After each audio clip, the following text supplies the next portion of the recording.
Hello friends, welcome to our channel. इस video में हम देखने वाले हैं वन लाइनर कंप्यूटर के क्वेश्चंस, यानी कि अक्सर जो एग्ज़ाम में क्वेश्चन पूछे जाते हैं वो हम वन लाइनर फॉर्म में इस वीडियो में देखने वाले हैं।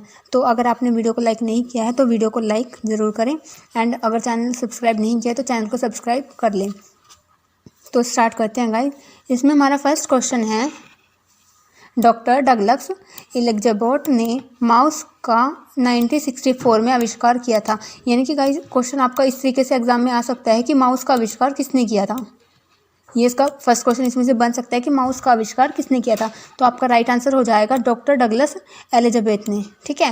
एंड सेकंड क्वेश्चन इसमें से ये भी बन सकता है कि माउस का आविष्कार डॉक्टर डगलस एलिज़ाबेथ ने कब किया था। तो इसका राइट आंसर होगा 1964। ठीक है गाइस, आई होप आप इनको समझ रहे होंगे। वन लाइनर क्वेश्चंस में आपकी काफ़ी सारे क्वेश्चंस को एक बार में ही क्लियर किया जाता है, मतलब उसमें काफ़ी सारे क्वेश्चन उसमें इंक्लूड हो जाते हैं कि आपको एग्जाम में कोई भी प्रॉब्लम उससे फेस ना करनी पड़े। तो गाइस नेक्स्ट क्वेश्चन इसमें हमारा है, टिम बर्नर्स ली ने ली को वर्ल्ड वाइड वेब का संस्थापक कहा जाता है।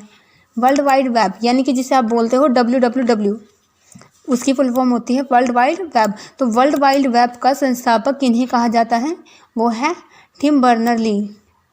टिम बर्नर्स ली को वर्ल्ड वाइड वेब का संस्थापक कहा जाता है।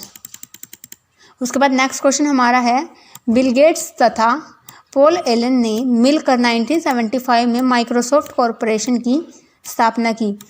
हाँ जी गाइस, जैसे आप जानते होंगे माइक्रोसॉफ्ट एक सॉफ्टवेयर कंपनी है जिसमें आपके कंप्यूटर्स में जो आप सॉफ्टवेयर यूज़ करते हो उसमें आप माइक्रोसॉफ्ट उसमें काफ़ी मेन रहता है। तो आपकी ये जो माइक्रोसॉफ्ट कॉरपोरेशन है इसको बिल गेट्स और पॉल एलन ने मिलकर बनाया था, और ये कब बनाई गई थी, 1975 में। ठीक है गाइस, आई होप आपको क्लियर हो रहा होगा। उसके बाद नेक्स्ट क्वेश्चन हमारा है, बिल गेट्स की प्रसिद्ध पुस्तक द रोड अहेड 1995 में लिखी गई थी। तो अगर आपसे क्वेश्चन एग्जाम में पूछा जाए कि बिल गेट्स की प्रसिद्ध पुस्तक कौन सी है, तो उसका राइट आंसर हो जाएगा द रोड अहेड। और अगर आपसे ये पूछा जाए कि इसकी ये पुस्तक कब लिखी गई तो इसका राइट आंसर होगा 1995 में। ठीक है गाइस, आपसे क्वेश्चन इस तरीके से भी पूछा जा सकता है कि द रोड अहेड किसकी पुस्तक लिखी गई है या किसके द्वारा ये लिखी गई है। तो इसका राइट आंसर हो जाएगा बिल गेट्स। उसके बाद नेक्स्ट क्वेश्चन है, भारत के सबीर भाटिया ने फ्री ईमेल सेवा हॉटमेल को जन्म दिया।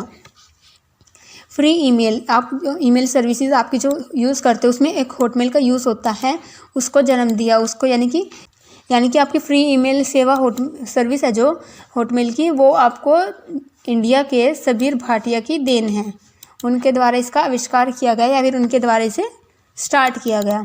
उसके बाद नेक्स्ट क्वेश्चन हमारा है, ब्लूटूथ एक बेतार तकनीक यानी कि इसे बोला जाए तो वायरलेस टेक्नोलॉजी है, जो कि इसमें आपको वायर की कोई नीड नहीं पड़ती ब्लूटूथ को कनेक्ट करने के लिए। ये एक वायरलेस टेक्नोलॉजी है जिसके द्वारा मोबाइल फ़ोन के जरिए कम दूरी में कंप्यूटर और विभिन्न उपकरणों को जोड़ा जा सकता है। तो अगर आपसे एग्ज़ाम में कोई भी क्वेश्चन पूछ लिया जाए कि ब्लूटूथ क्या होता है और ये मतलब कौन सी टेक्नोलॉजी है, तो आप इसको बोल सकते हो ये ब्लूटूथ एक वायरलेस टेक्नोलॉजी है। इससे हम अपने फ़ोन और लैपटॉप को या फिर कंप्यूटर्स को दूर से कनेक्ट कर सकते हैं, कम दूरी में कनेक्ट कर सकते हैं।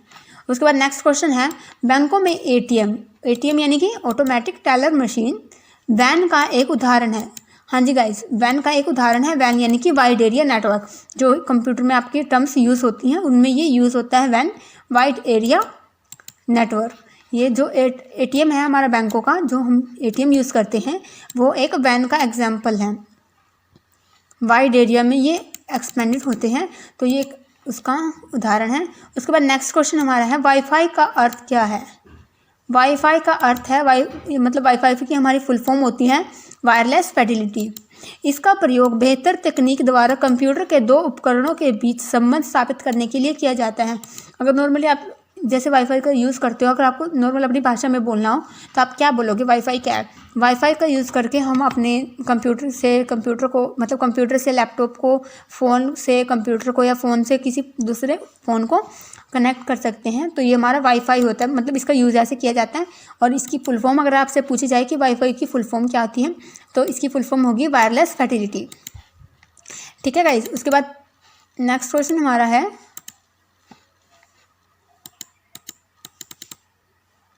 इसके बाद हमारा नेक्स्ट क्वेश्चन है वैप यानी कि वायरलेस एक्सेस पॉइंट। अगर आपसे पूछा जाए वैप क्या है, तो आप बोलोगे वायरलेस एक्सेस पॉइंट इसकी फुल फॉर्म है।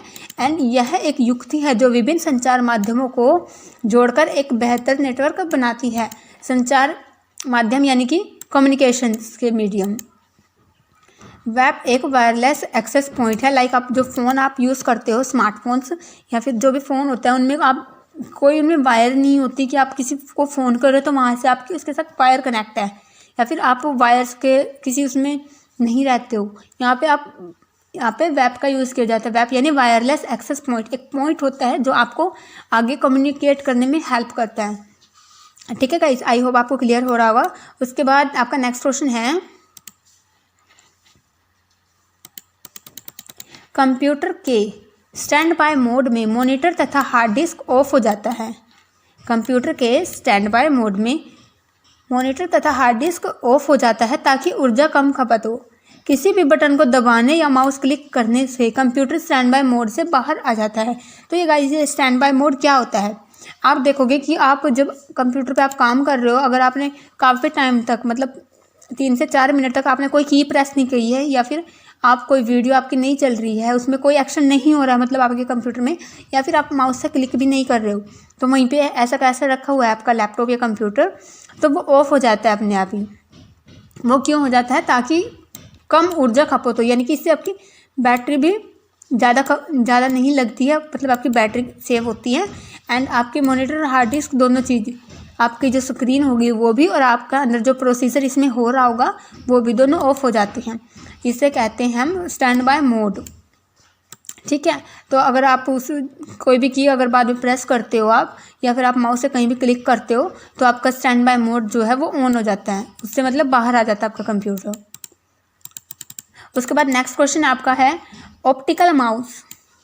ऑप्टिकल माउस में माउस पैड की ज़रूरत नहीं पड़ती क्योंकि इसमें कोई भी घूमने वाला भाग नहीं होता। क्वेश्चन आपसे एग्जाम में इस तरीके से पूछा जा सकता है कि ऑप्टिकल माउस क्या होते हैं, तो आप नॉर्मली इन्हें इस तरीके से बोल सकते हो कि ऑप्टिकल माउस है जो, इसमें माउस पैड की नीड नहीं होती, यानी कि उसमें माउस की नीड नहीं होती क्योंकि उसमें घूमने वाला कोई पार्ट ही नहीं होता। जैसे हम ऊपर नीचे करके इसको घुमा सकते हैं, तो घूमने वाला उनमें ऐसा कोई पार्ट नहीं होता, वो हमारे क्या होते हैं? Optical mouse. उसके बाद नेक्स्ट क्वेश्चन हमारा है हाइपर टेक्स्ट। अगर आपसे एग्जाम में पूछा जाए हाइपर टेक्स्ट क्या है, तो आप बोलोगे हाइपर टेक्स्ट एक डॉक्यूमेंट है जो उस वेब पेज को दूसरे डॉक्यूमेंट के साथ जोड़ता है। आपने देखा होगा कि आप जब भी कोई डॉक्यूमेंट प्रिपेयर करते हो, या आप MS वर्ड में बना लो या फिर पावर पॉइंट में, एक्सेल में, जैसे भी आप करते हो, आपको एक हाइपर लिंक का उनमें ऑप्शन दिया रहता है। जहाँ पे आपको सारे ऑप्शन दिए गए थे उसमें एक हाइपर लिंक का एक ऑप्शन होता है, उसमें आप यानी कि डायरेक्ट आप लिंक ऐड कर सकते हो डॉक्यूमेंट में। तो वही चीज़ इसमें बोली गई है, उस वेब पेज को दूसरे डॉक्यूमेंट के साथ जोड़ता है। ये आपका होता है हाइपर टेक्स्ट, ये एक डॉक्यूमेंट है। ठीक है गाइस, आई होप आपको क्लियर हो रहा होगा। उसके बाद नेक्स्ट क्वेश्चन हमारा है ब्लॉग शब्द वेब ब्लॉग से बना है। ब्लॉग किसी व्यक्ति द्वारा निर्मित वेबसाइट है जहां वह अपने विचार, अनुभव या जानकारी रख सकता है। इस वेब साइट को पढ़ने वाले अन्य व्यक्ति भी इस विषय पर अपनी टिप्पणी दे सकते हैं। ब्लॉग आप जो नॉर्मल भाषा में आप समझते हो, ब्लॉग वही होता है, और व्लॉग होता है जो आप यूट्यूब पे कहीं पे व्लॉग अपलोड करते हैं, यानी कि आपके पर्सनली आप कहीं पे घूमने जाते हो या कहीं पे ट्रैवल करते हो, तो वो आपका ब्लॉग हो जाता है जहाँ पे आपकी पर्सनल इन्फॉर्मेशन होती है। लेकिन ब्लॉग होता है कि आप वहाँ पे कुछ लिखते हो, या फिर आप कुछ किसी भी, आप लगा लीजिए आप किसी भी बारे में लिखते हो, या आपको लिखने का शौक़ है, या फिर आप कोई किसी को कोई इन्फॉर्मेशन प्रोवाइड करते हो, तो वो चीज़ आपकी, मतलब जहाँ पे काफ़ी सारे लोग उस चीज़ को पढ़ते हैं, उन्हें कुछ एक्सपीरियंस मिलता है या फिर उनको अच्छा लगता है, वो इस बारे में आगे सर्च करते हैं, तो वो सारी जानकारियाँ आपकी ब्लॉग कहलाती हैं। ये जो ब्लॉग है, ये शब्द वेब ब्लॉग से बना है। वेब ब्लॉग यानी कि ऑनलाइन जो चीज़ हम लिखते हैं उनको वेब ब्लॉग बोलते हैं, और ब्लॉग यानी कि ये ब्लॉग जो है वेब ब्लॉग का ही एक पार्ट है। ब्लॉग किसी व्यक्ति द्वारा निर्मित, किसी व्यक्ति के द्वारा जो भी वेबसाइट बनाई गई है जहाँ पे वह अपने विचार, अनुभव या फिर जानकारी रख सकता है, इस वेबसाइट को पढ़ने वाले जो भी इसे पढ़ते हैं वो उन पे कमेंट भी कर सकते हैं। उसके बाद नेक्स्ट क्वेश्चन है, बीटा रिलीज किसी सॉफ्टवेयर या तकनीक की उपयोगिता को परखने के लिए निर्माण के दौरान उसे बाजार में जारी करने को कहा जाता है। बीटा रिलीज एक कंपनी है, यानी कि बीटा रिलीज एक कंपनी है जो किसी भी सॉफ्टवेयर या फिर किसी टेक्नोलॉजी को परखने के लिए मतलब उस पर एक्सपेरिमेंट करने के लिए एक बार उनको मार्केट में ज़रूर उतारती है, ताकि मतलब मार्केट में उनको उतारा जाता है ताकि उसकी अच्छे से जांच पड़ताल उसमें की जा सके, उस पर एक्सपेरिमेंट किया जा सके कि इस आगे हमें इससे क्या बेनिफिट होगा या फिर ये कहाँ तक और किस तरीके से वर्क कर सकती है। उसके बाद नेक्स्ट क्वेश्चन आपका आता है, पॉपअप वेब ब्राउजिंग के दौरान स्वयं खुलने वाला विज्ञापन का विंडो है। जो आप पॉपअप बोलते हो कि जैसे आप गूगल मान लें आप गूगल ओपन करते हो और आपका इंटरनेट उससे कनेक्ट रहता है तो आपके सामने कुछ पॉपअप आने स्टार्ट हो जाते हैं, लाइक किसी ने वजन घटाने की या कुछ शॉपिंग करने की, कुछ भी अपने आप आपके सामने नोटिफिकेशन आती है, उन चीज़ों को आप पॉपअप बोलते हो। यह एक वेब ब्राउजिंग, यह एक एडवर्टीज़मेंट होता है, इसे एडवर्टीज़मेंट विंडो भी कहते हैं। ये ब्राउजिंग के दौरान जब आप ऑनलाइन कुछ भी सर्च करते हो तो आप ये ऑनलाइन ही आपको शो होता है। उसके बाद आपका नेक्स्ट क्वेश्चन आता है, कीबोर्ड की संरचना के निर्माण का श्रेय क्रिस्टोफर लोथम सोल्स को जाता है। यानी कि कीबोर्ड की संरचना किसने की है या फिर कीबोर्ड का निर्माण किसने किया है, आपसे एग्जाम में ये क्वेश्चन पूछा जा सकता है। तो इसका राइट आंसर हो जाएगा क्रिस्टोफर लोथम सोल्स ने कीबोर्ड का निर्माण किया है या फिर कीबोर्ड का आविष्कार किया है, उसको बनाया है। ठीक है। उसके बाद नेक्स्ट क्वेश्चन गाइस आपका आता है, डिजिटल कॉम्पैक्ट डिस्क यानी कि डीसीडी का आविष्कार 1965 में जेम्स रसेल ने किया था।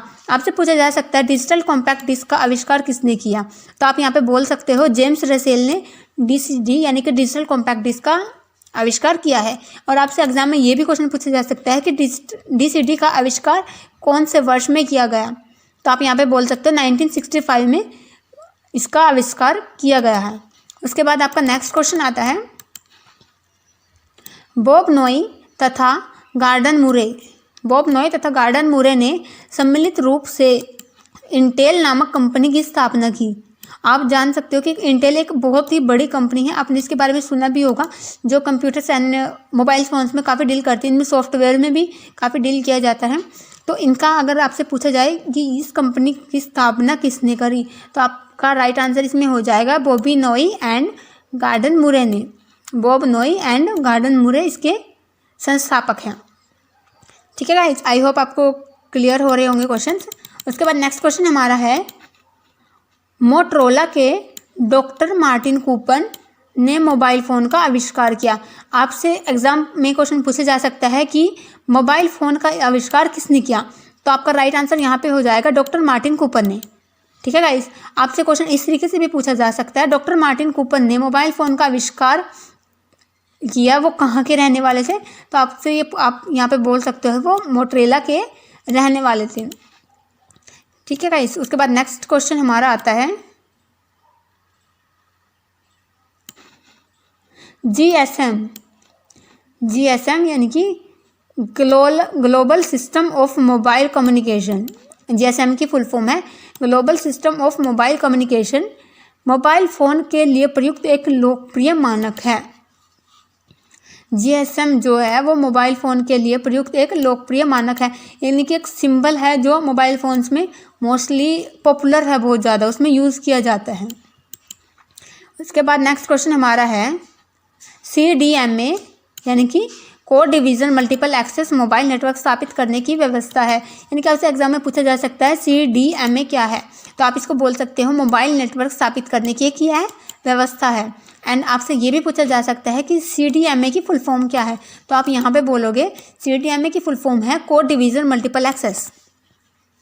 उसके बाद नेक्स्ट क्वेश्चन है, कैलकुलेटर तथा कंप्यूटर में अंतर क्या है। आपसे क्वेश्चन इस तरीके से पूछा जा सकता है, तो आप इसमें बोलोगे कैलकुलेटर एंड कंप्यूटर में अंतर यह है कि कंप्यूटर को एक साथ कई निर्देश या निर्देशों का समूह दिया जा सकता है। यह एक साथ कई कार्य कर सकता है। इसके विपरीत कैलकुलेटर एक साथ एक ही निर्देश दिया जा सकता है। कैलकुलेटर में आप कैलकुलेशन एक साथ कैलकुलेशन कर सकते हो, रिसर्च कर सकते हो, कुछ सर्च कर सकते हो, कोई वीडियो देख सकते हो, आप ब्लॉग चाहो ब्लॉग लिख सकते हो, वीडियो एडिट कर सकते हो, मतलब कुछ भी कर सकते हो कंप्यूटर में। एक टाइम पे काफ़ी सारे टास्क आप उससे करवा सकते हो।